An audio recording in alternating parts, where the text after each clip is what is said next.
ما شاء الله horumarka waddanka waxaa ka mid ah oo aan ku arkay runtii waddanka markuu nabad yahay wax walba ayaa insha Allah khayr kasta ayaa badanaya iyo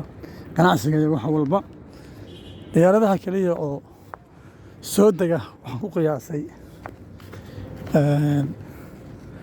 10 daqiiqo ugu yaraan 2 diyaaradood ama 3 diyaaradood baa soo dega ana badan ma arko 10 daqiiqo gudahood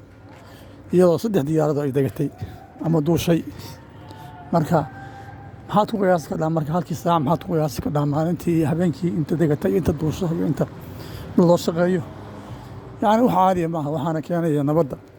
nabad baa horban lagu gaari karaa dadkuna ku noolaan karaa hadda Soomaaliya waa soo barbaray intaas la burbursan tahay waxaan dhibahay lagama helin iyo baaba iyo qax iyo dad istilaya Suudaan waad maqlaysaa wax ka dhacaya waxa weeye meesha dee nabad weyda bas weeye marka caqligu waxaa noo soo noqdaa nabadda aan ka shaqeyno in adduunya aakhira bagaar taan Soomaali nahay marka haddii kale hadda waxa weeye hal iska maalin walba iska qalbay waa Cabdul Majid Balbuslo salaamu calaykum.